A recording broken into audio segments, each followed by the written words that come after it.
Good afternoon from Berlin.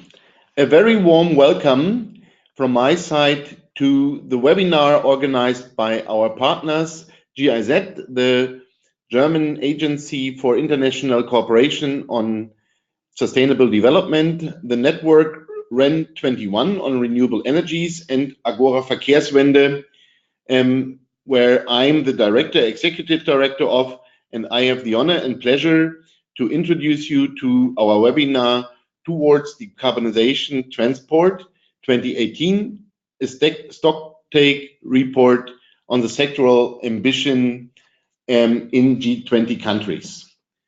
Thank you everybody for joining us and taking the time for listening to some presentations and also having the opportunity to discuss with us some of your questions or comments. First of all, before we get into the content, let me give some organizational hints regarding this webinar. On the right-hand side on your screen, you see the control panel with different functions. You can hide the control panel or show it on your screen. You can view the webinar in full screen, and you can adjust the language of the control panel to your language. Most important for this webinar will be the function number 4, the window for questions, where you are able to type in your questions, and we will take care of them and discuss them after the presentations. Just for remark, during the whole session, you are muted, that we don't get technical problems which sometimes occur. So if you have question or comment, please be so kind to use this window for questions, so type it in your computer. There you see some pictures from us who are organizing and doing this webinar today. After my welcome and introductory note, we will discuss the outcomes of the report on the transport side, and afterwards we will discuss, not hide, but make transparent the results and outcomes on the energy sector. This will take nearly half an hour, and so we will have around half an hour for questions and answers, and the webinar will close at 3 o'clock. Just to introduce this organization with a crazy name, Agora Verkehrswende, Transforming Transport, that's our organization. It's an initiative by 2 foundations, Stiftung Mercator in Germany and the European Climate Foundations. It's an independent think tank with a high-level council, which mission is this to develop strategies and propose policies for the decarbonization of the transport sector in Germany until 2050, which is in line with the German climate targets to be nearly carbon neutral by 2050, which means that we have to decarbonize the transport sector at mid-century, which asks the question, what are sectoral approaches on the national level to come closer to this objective? And that's why we are very much interested in screening and observing the efforts worldwide on decarbonizing transport in other countries, which was the background to come up with the report which we are discussing today, which is called Towards Decarbonizing Transport 2018. Again, a joint publication together with our partners GIZ and REN21. You can see that you can download the report on the given link. You can also, or you will also receive after this webinar an email where you find also this link for downloading the report, and where you can also find a mail link if you have any further questions concerning this report. We are doing this report on an annual basis. We have drafted the first version in 2017 for the G20 meeting here in Germany, and we developed the second draft and the second version of the report, the second edition, for the G20 meeting in December in Argentina.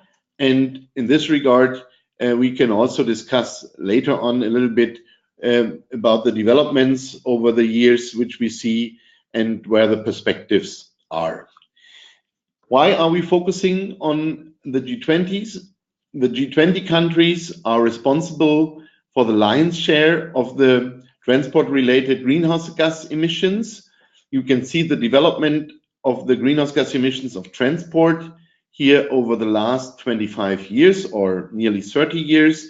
And you see that the G20 countries compared to the rest of the world are responsible for nearly 75%, 3/4 of the emissions. We see this, that the emissions are still growing, which shows the urgency and the need for having more comprehensive strategies on decarbonizing the transport sector, especially as the scenarios for the future, seeing the global emissions of transport sector until 2050, the scenarios by the International Transport Forum shows that if we do nothing and not more on climate protection and transport, we may come up with doubling the emissions until mid-century, which is definitely not in line with the targets of the Paris Agreement.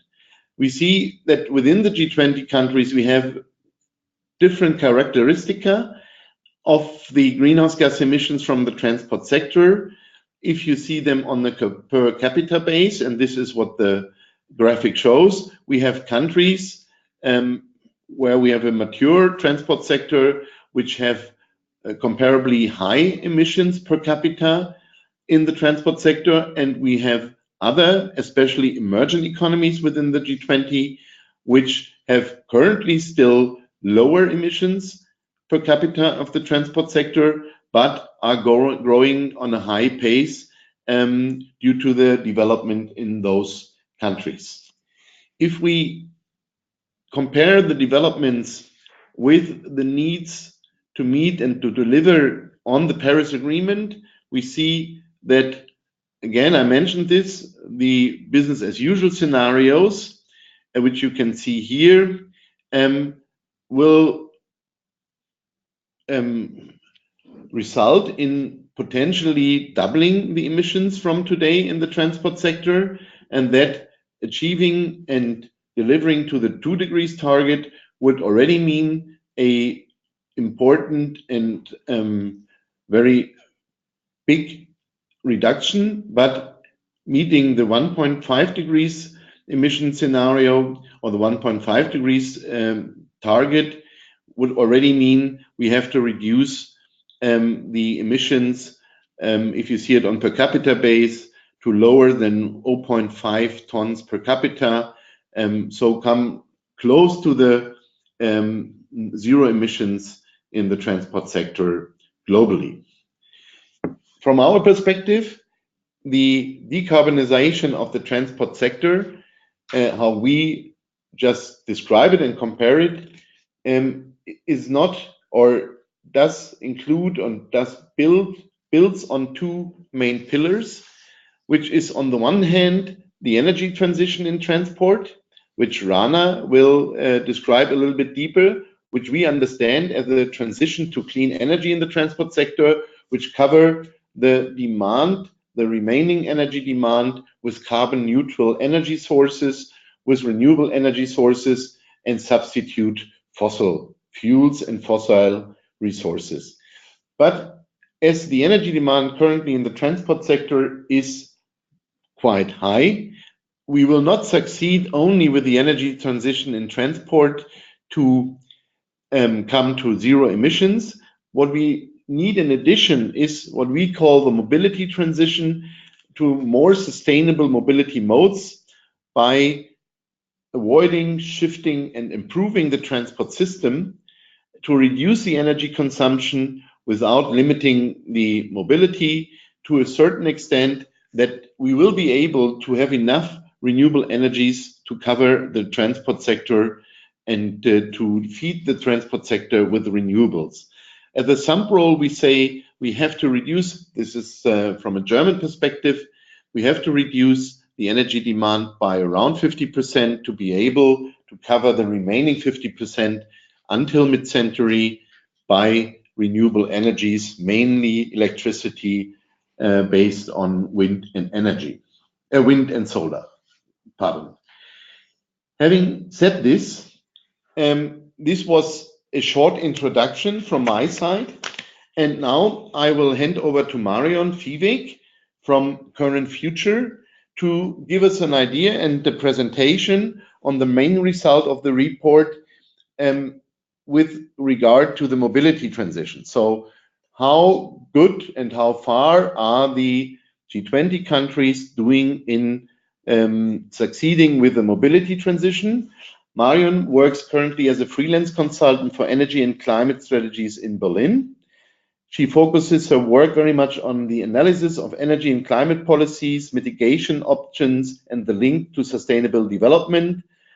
A lot of this work in the past centered around the UNFCCC negotiation on climate change and assessing options to enhance the level of ambitions globally. Her experience include working also for the UNFCCC Secretariat and some other milestones in her career, especially with the climate action tracker. Marion has not only worked at this global level, but also looked at national policy implementations. How far can countries, or how far are countries on track towards a low carbon society? And this is why we are very happy that she joined also our partnership here, assessing the progress of the G20 countries, the status quo and progress of the G20 countries in decarbonizing transport by the mobility transition. So, warm welcome to Marion, and now the microphone is yours. Thank you, Christian, for the nice introduction. I'll be, as mentioned, I will be talking mainly on the mobility aspect of the needed transition, but also a bit more broadly about the fact sheets that are also part of the report. As you will see, or maybe have seen in the publication, the report includes fact sheets on each of the G20 countries, and I wanted to take a step back and look at why we decided to make those fact sheets, which also form the basis for all the analysis that then went into the main body of the report.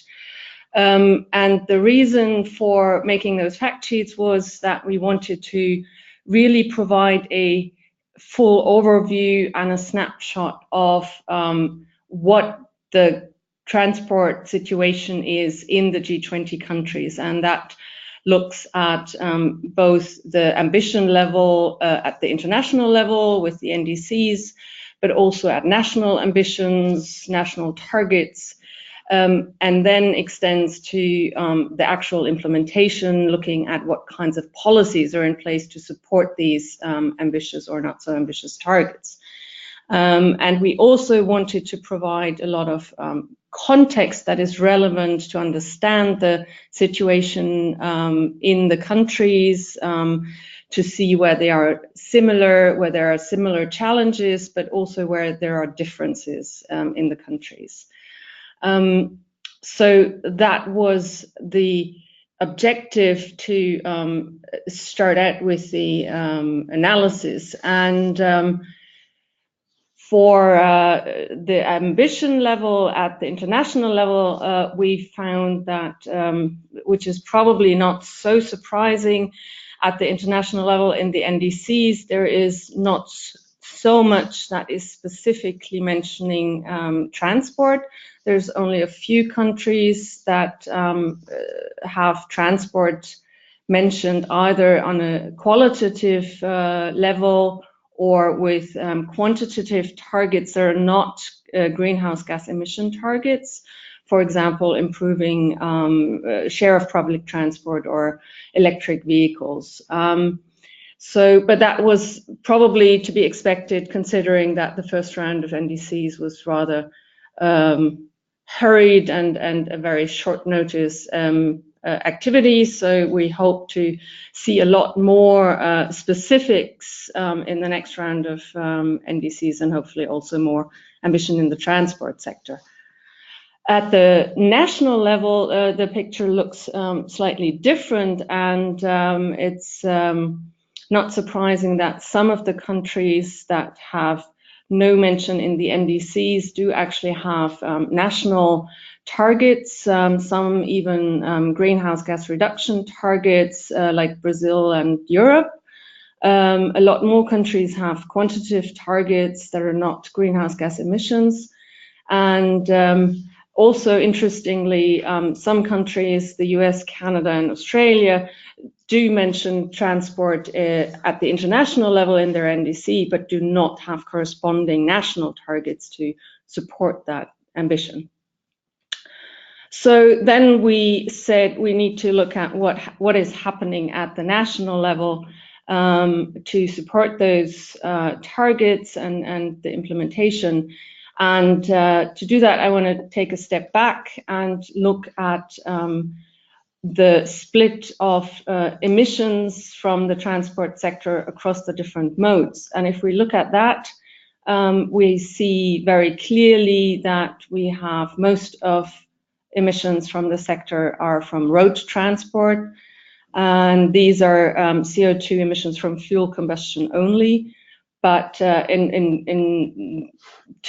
broader picture doesn't change if we include other gases. So it's dominated by road transport, and obviously in the mobility challenge, we need to manage to move from road to other more efficient modes of transport, particularly rail and domestic navigation, and obviously also international navigation, but we didn't look at that.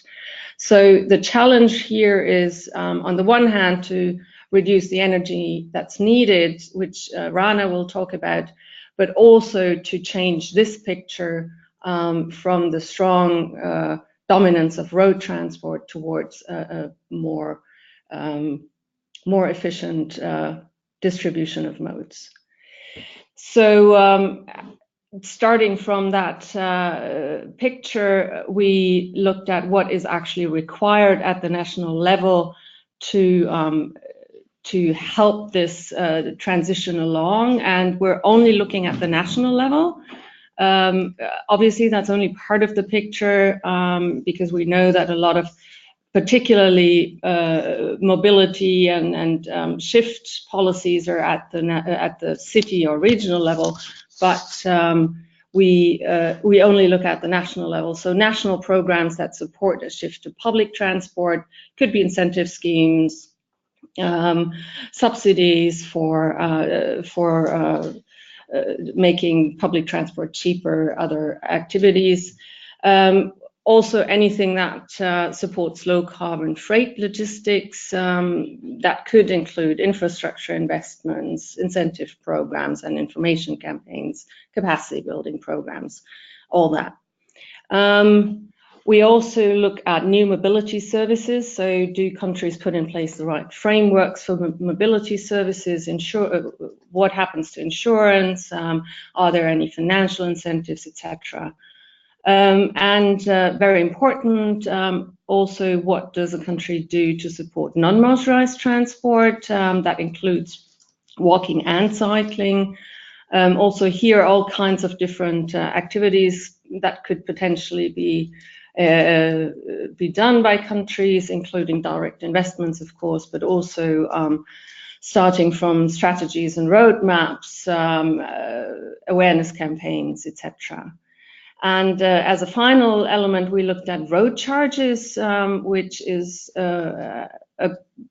another tool to incentivize potentially a move to public transport and more other freight transport modes, and that includes, in general, road charges of all kinds, could be linked to certain types of roads or just for certain types of vehicles. So we looked at whether countries have that.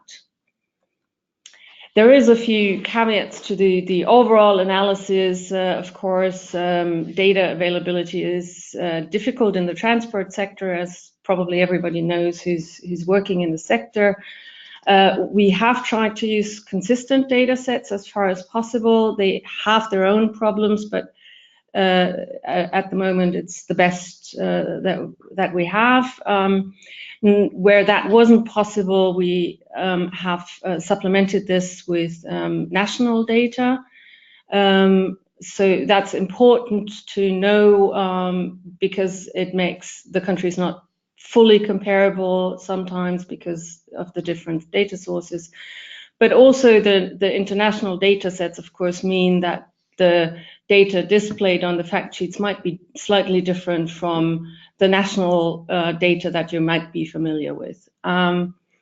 Particularly regarding the analysis of existing policies, it's been a challenge that in some countries the information is hardly available in English.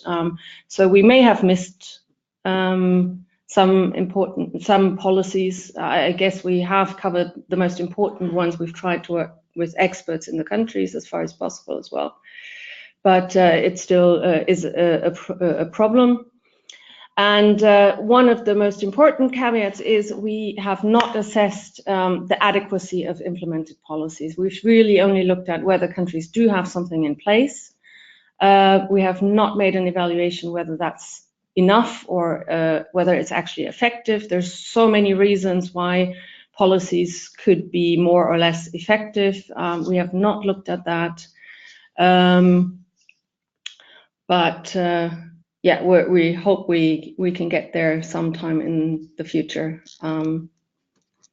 So I just very briefly want to walk you through the fact sheets. Each fact sheet has 4 pages. The first one is really only giving the context, or mostly giving the context, and some first data on the mobility, modal share and activity levels, motorization rates. But other than that, pretty much context. On the second page of the fact sheets, we see all different indicators related to emissions, also comparing transport sector emissions to total emissions in the country and the development over time. Also comparing emissions to expected business as usual projections and comparing that to targets that countries may have where they have it. The third page then touches the energy transport nexus, which is what Rana will talk about more, on the energy used in the sector, the status of electrification in the country, including charging infrastructure, and then some basic information on the renewable electricity generation in the country, support mechanisms, targets that exist, and share of renewables, as well as the current grid factor in the country. And then finally, the last page then covers the targets at international and national level, as well as the policies. So we see on the right-hand side the different categories that I went through for the mobility and that Rana will go through for energy. And we describe whether a country has some policies, and if they do, what these are, very briefly, of course. And we look at policies the country has to ensure sustainability of any biofuels used, as well as the situation on fossil fuel subsidies. So that's just a very, very brief glance into the report, and there's a lot more information to be found in the report, and I'll hand over to Christian to introduce Rana. Thank you very much, Marion, for this first insights in the part of the report which mainly covers the mobility transition in transport and the status of the activities of the G20 countries in this sector. And now I'm happy to introduce Rana Adib from the network REN21, who will give an overview about the second pillar of the decarbonization of the transport sector, what we call the energy transition in transport. And Rana is the executive secretary of the REN21 network, the Renewable Energy Policy Network for the 21st century. And it's a global public-private multi-stakeholder network on renewable energy headquartered at the United Nations Environmental Programme in Paris, France, where she's currently based. Previously, Rana was REN21's research coordinator, developing the international expert community and leading the REN21 Renewables Global Status Report, which most of you or some of you will already know. And the series to become an international reference. Prior to the work at REN21, Rana worked in the private industry and applied research in the area of renewable energy, energy access, and waste management. She was also responsible for coordinating the biogas to energy research program at the Veolia Environment. Rana holds a master's degree in industrial engineering from the University of Wedel in Germany, and she has over 20 years now experience in the energy sector. And as you will get to know, not only in the energy sector, but also on the energy and transport nexus. And Rana, thank you very much for taking the time and joining us today to present some of the status quo outcomes and perspectives on the energy transition in transport in the G20 countries. Rana, the floor is yours. Thank you very much, Christian, for this great introduction. And hello, everybody. Good afternoon. I'm very happy actually to participate in this webinar, but also for REN21 to participate as a partner with Agora Verkehrswende and GIZ in this report, because we really feel and are convinced about the fact that if we're really serious about meeting the Paris Agreement, but also Sustainable Development Goals, the decarbonization in transport and in energy, we need to work together. And so it's great to focus in particular on the G20 countries, since they are really key in reaching the targets. Next slide, please. I quickly give you, Christian has already mentioned who we are at REN21. Since we're a Renewable Energy Policy Network, we are bringing together international organizations, national governments, industry associations, NGOs, and research or science and academia, and working very much on tracking the advancements in renewable energy, but also on bridging and building the energy future. So really bridging between the different stakeholder groups, but also between the energy production side and energy consumption side. So from the energy side, transport is clearly a key sector. Next slide, please. So building on this network, and I'll just quickly explain you the energy perspective here. When we're looking at the renewable energy in total final energy consumption, modern renewable energy presents 10.4% of the total final energy consumption.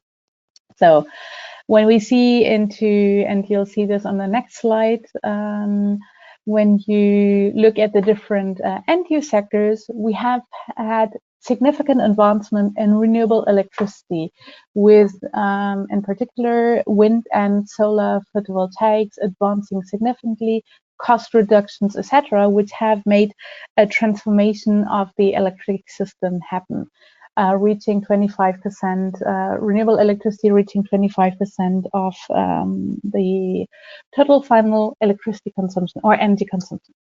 Now, electricity consumption. When we're looking at the transport sector, we do see that renewable energy only represents 3%, but transport represents 32% of the total final energy consumption, which really means that making this energy transformation happen in the transport sector, together with a mobility transition, is fundamental, also from the energy side. On the next slide, we'll see what the situation is in the G20 countries in terms of the energy transition, which is basically the second pillar Christian and Marian were referring to. Here we do see that in the G20 countries, this is 2016 data, obviously fossil fuel was still largely predominant, with 95% of the energy used being fossil fuel based. The share in renewables used in transport is still significantly lower, as you've seen, than in other sectors. And mainly it is provided by biofuels. We do see, obviously, the electricity, that electricity plays an increasing role, but on the overall view, it is still a minor role, with 1.54% of total energy use being electricity.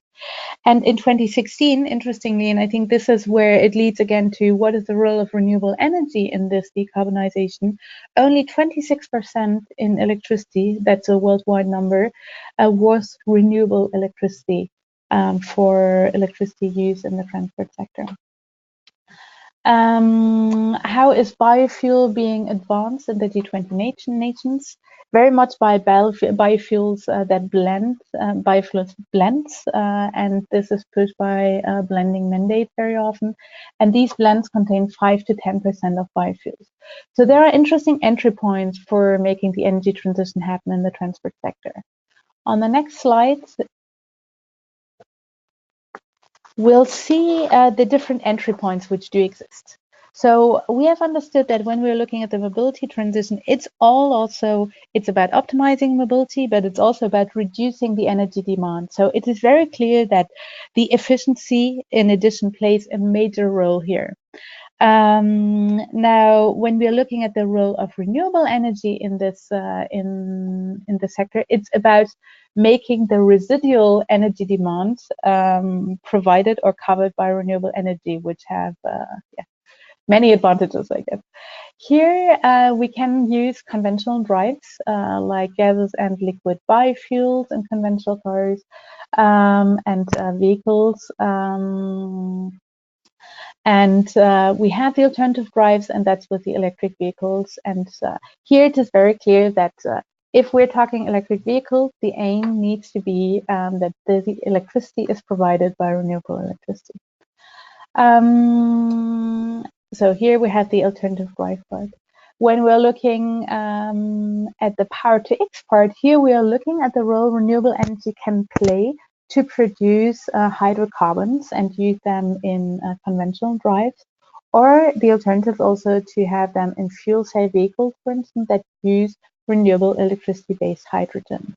Now, these different solutions have advantages and inconveniences and also different maturities. When you're going to the next slide, please. We see that, for instance, the efficiency varies very much for the different solutions which do exist when we're looking at battery electric vehicles, fuel cells, and internal combustion engines. The direct use of electricity is clearly most efficient, and this is a clear advantage of electric vehicles. It's also the production of electricity is much easier. The direct use of electricity is much easier than the complexity of the conversion of the electricity to a synthetic fuel. Also, conversion losses, production processes clearly comprise additional costs. So we're on a different cost of the fuel. And it is clear that if we think about a deep decarbonization based on synthetic fuels, this means increasing the electricity demand significantly. It is very clear, however, that we also need to look in these solutions when we're not only looking to road transport. In aviation and also to a lesser extent in shipping, the conversion of renewable electricity to liquid or gaseous forms can be the solution to decarbonize. But it also shows, I think the main message here is that in any case, the energy transition will not happen without having the mobility transition either. So that's a fundamental takeaway. And this also means we need to work together more, have integrated policies and collaborations. Next slide, please. When we are looking now at the situation between renewable policy, so this is something REN21 is tracking globally, and the link basically to electric vehicle targets, because here we do see a very clear link. So it does make a lot of sense to use renewable electricity in electric vehicles, but also the integration of electric vehicles into the electric grids can allow for better integration of so-called variable renewable electricities, which are PV and wind.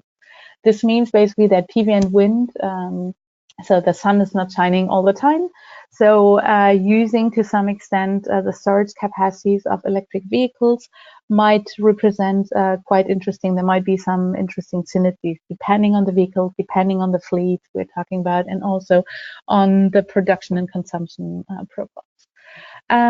So it is interesting to look into how policies are also supporting a better integration of renewable energy development, but also electric vehicle development or other biofuel targets and renewable fuel targets for transport. The dark blue countries are the countries which do have renewable energy targets and EV targets. So this is something which is good and very positive, that we do have, we do observe in general that there is a coherence between these targets. The light blue ones do have renewable energy targets only and no targets on electric vehicles. The at the national level, the turquoise ones do not have targets at all. And when we're looking now into linking EV and renewable energy measures, this is something which is only implemented in Germany so far. It is being discussed at the European level, but here we do see that there is a lot of potential for the G20 countries to advance this better integration of energy decarbonization and transport decarbonization more. What is also interesting, and that's something we have seen it in the beginning, the high dependence on fossil fuel means clearly that if we're serious about making renewable fuels happen, then there is a need to phase out gasoline and diesel. And we do see that there is only 2 countries which do have phase out targets. Next slide, please. So what will you find in this report when we're looking at the energy transition? The fact sheets do provide information on the measures in place in the following areas. So one is very clearly the mandatory standards for either efficiency or CO2 emissions of vehicles and vehicle fleets. And that's also something where we do see quite some movement. So there are pricing mechanisms, carbon energy taxes, inclusion of transport and emission trading, and subsidies for low carbon transport. On the next slide. There is also mandatory vehicle labeling, and this is very much referring to the efficiency basically of the vehicles. So you'll find information for the G20 countries here. And the other part is clearly support mechanism for electric vehicles and charging infrastructures. Because we do see that, so if we don't act now basically, and that's another takeaway, we might also lock ourselves into infrastructure which is not supporting basically the transport system and the energy systems of the future. So here we're looking to incentive programs, infrastructure programs, and regulations that mandate an electric vehicle quota. And you'll find information on the support for other low carbon fuels and propulsion systems. So like EVs, but also low carbon fuels, biofuels, hydrogen, CNG, etc. Next slide, please. This already brings me to the way forward, basically. So I invite all of you to have a look at the fact sheets, because there is really much very good information. When we are pulling this together and we see what the big conclusions are, we can clearly say, like, delayed action will require more painful changes later. New large-scale measures to support the rapid decarbonizing of transport have been lacking. And it is very clear that these need to focus on the mobility transition, but also the energy transition. It's clear that a focus on fuel standards and electrification is not enough. This is for many reasons, because it is clear that we need to change mobility patterns and reduce transport demand, because just replacing basically the energy consumed by renewable energy, A, is not feasible, and B, is also not addressing many of the other challenges the transport sector is facing, like congestion, air pollution, etc. In particular, congestion. So there is a need for structural changes. And when we're looking at the electricity use in the transport sector, it is clear that it needs to be renewable. Otherwise, the transport sector cannot fully decarbonize. For a deep decarbonization, it is necessary to go basically the whole value chain and go up to the fuel. And this also means that there is a need to look into power-to-X technologies and clearly create a level playing field between fossil fuels or for renewable energy fuels, and this means reducing fossil fuel subsidies. Thinking outside the box is required, and that's clearly the message, I think, and the different organizations working on this report are clearly working together on this to have a closer integration with other sectors. That's really fundamental if we want to have a deep decarbonization, to have a coherence between the policy and regulatory frameworks in planning, infrastructure building, and uses of the fuels. And this brings me, I think, to the end slide, and I'm giving back to Berlin.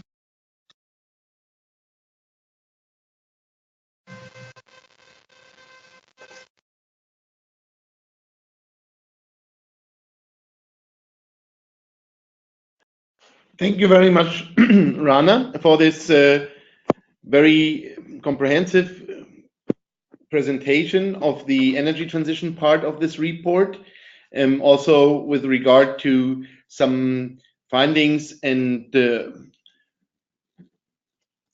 remarks regarding the way forward.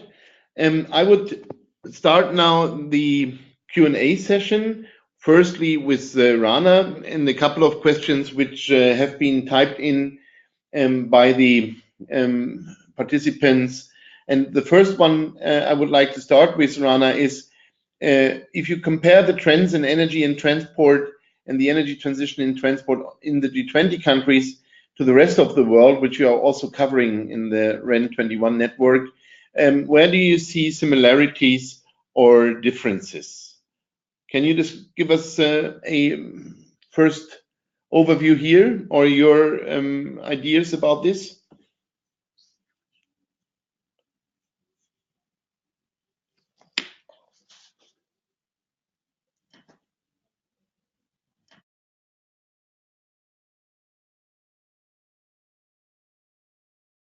Okay, now can you hear me now? Okay, I have so. On my screen, it's green now. Yes, thank you, Christian, for this question. So what we do see very clearly is when we're looking specifically at the link between energy and transport, the G20 country and other countries, unfortunately, the overall picture is not very positive. And I think this is something which is shown when we're looking at the 3% of the share of renewable energy in the sector. When we're looking at, and that's something which is very interesting, when we're looking at the renewable energy development on its own, which also comprises fuels, renewable electricity, etc., the advancement in developing countries, it's much quicker, and the uptake than in industrialized countries. And that's clearly something where the G20 do have a major role to play. So China is leading with, if I'm not mistaken, I'm sorry, I'm not 100% sure, but 60% of the investment in renewable energy took place in China. What is very interesting, however, is that we do see that when we're bringing down the efforts actually to investment per capita, we do see that countries appear that are not the countries you would expect to see, like the Marshall Islands, Rwanda, Solomon Island, and Guinea-Bissau. And for instance, one of the examples on biofuels policies, some leading countries are Colombia, Costa Rica, Ecuador, Ethiopia, Jamaica, Indonesia, Mozambique. And here you clearly see that these are countries which are not the typical G20 countries we would be talking about, but are in the industrialized, in the developing world. And when we are looking specifically at the European Union, over the last 10 years, the investment in renewable energy have been reduced by, no, not the last 10 years, but from 2010 on, by 60%, which really means we do need to accelerate investment in these fields again.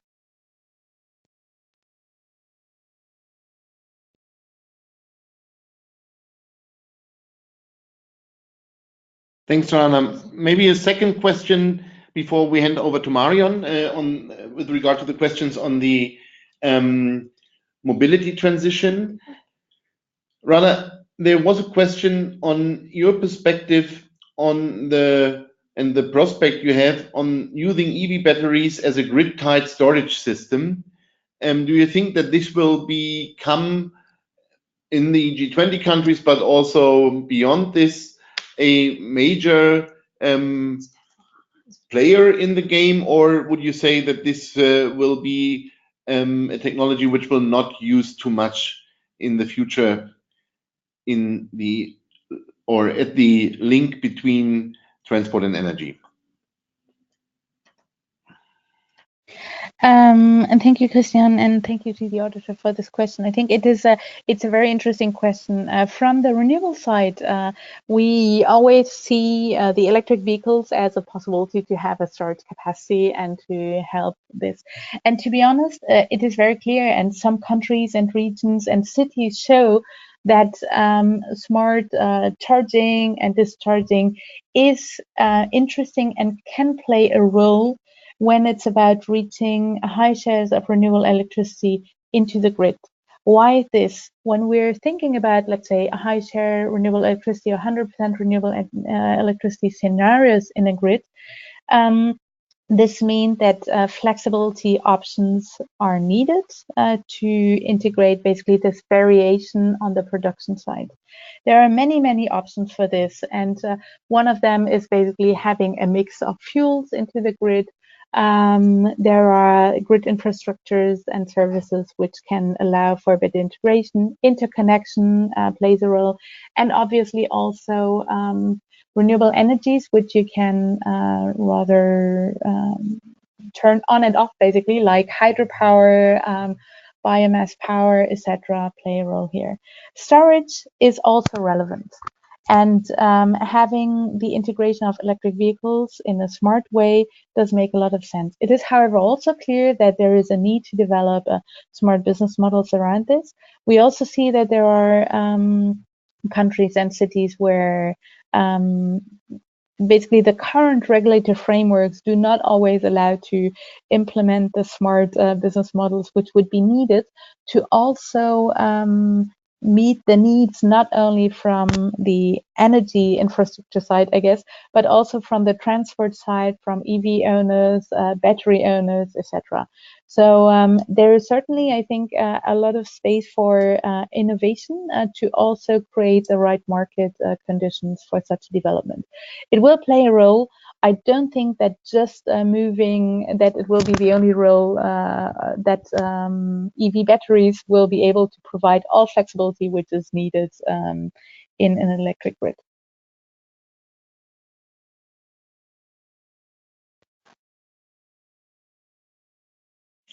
Thank you very much, Rana, for answering this question and also providing us with your prospections on this. We will now turn to Marion to talk a little bit more on the questions to the mobility transition. And my first question would be, Marion, you also joined us for drafting and publishing the first edition of this analysis of the strategies in the transport sector in the G20 countries. Do you see some progress if you compare the first version with the 2018 version? Where do you see the progress, and where are still, fields where we need more ambition to come closer to the Paris Agreement? There is definitely some progress, which is the good news. We see that there is definitely a lot more progress on the energy side. Rana already mentioned briefly, there has been quite some developments on standards, either fuel efficiency or carbon emission standards in a number of countries, and particularly also a number of countries moving forward with standards for heavy-duty vehicles, which is a very, very positive development.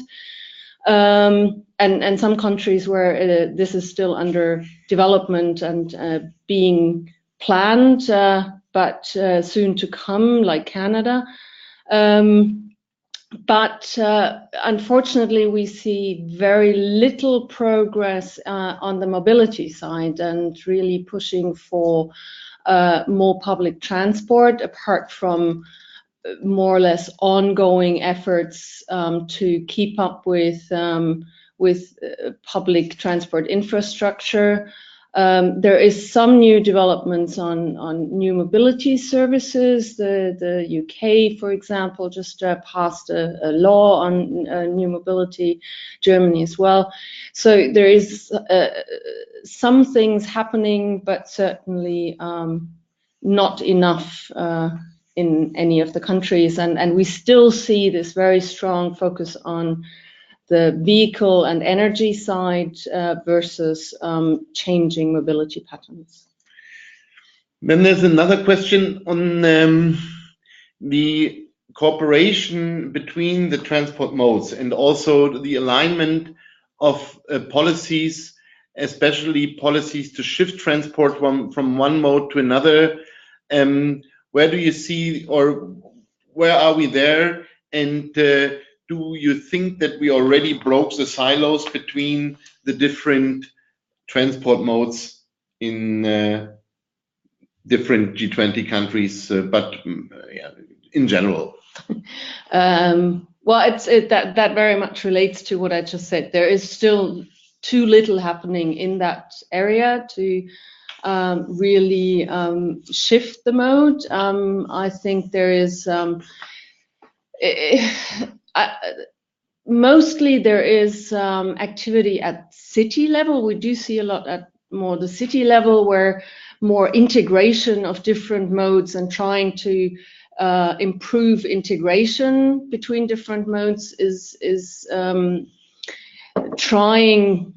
cities are trying to promote that. At the national level, there is very little that aims to support these processes.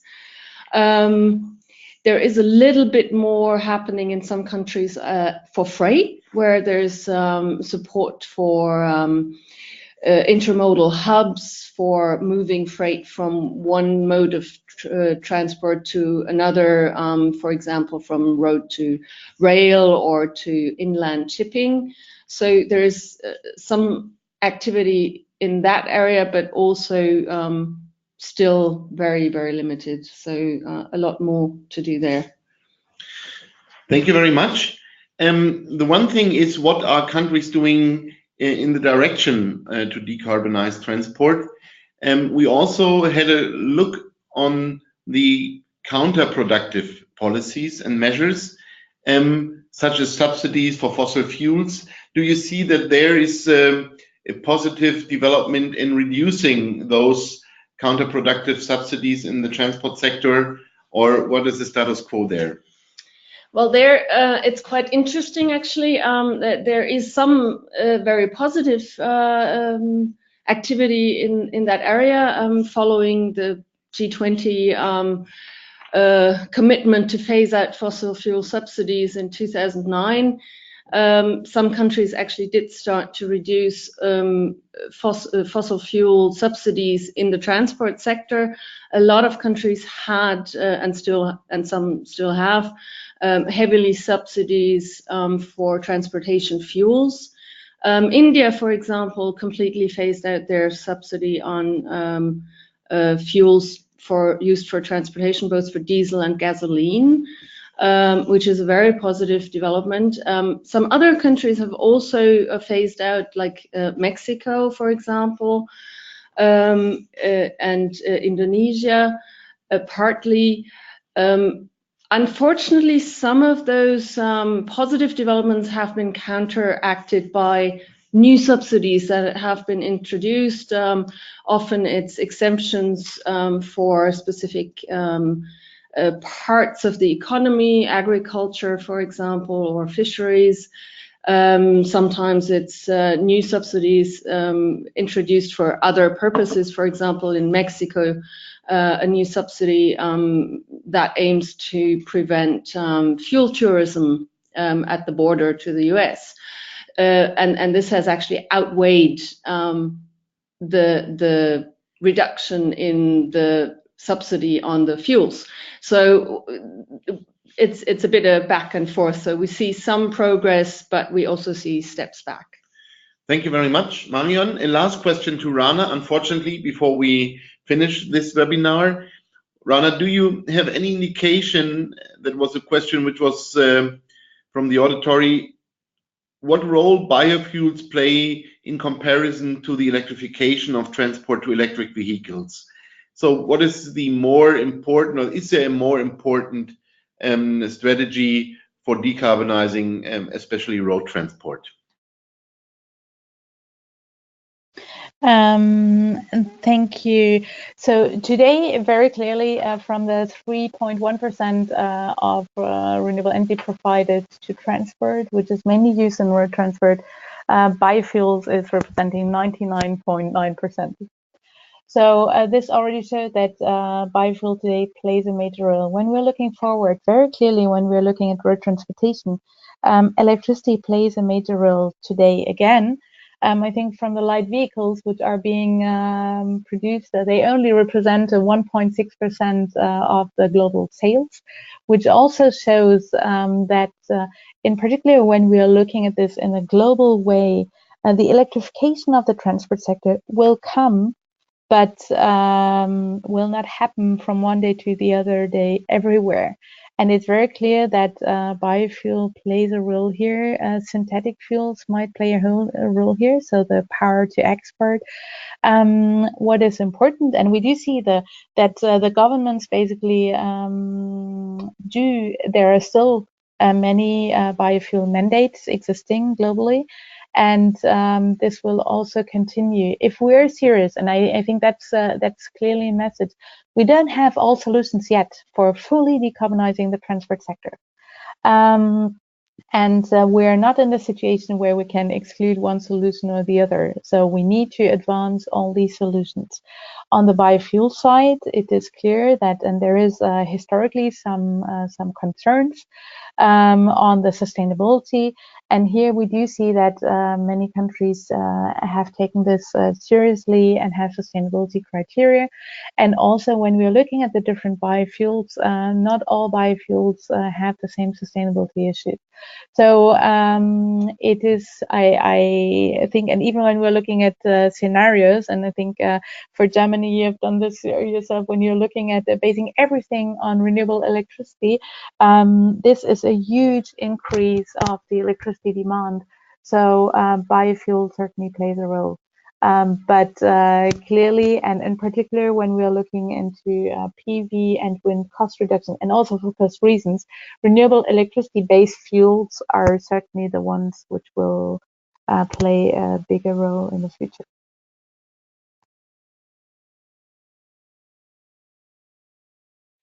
Thank you very much, Rana, for a slightly long answer, but now it pushes me a little bit under pressure to finish this session. Firstly, I would like to mention that I think apart from the detailed discussions we had, one of the findings is that definitely what we need more is the national strategy for decarbonizing the transport sector,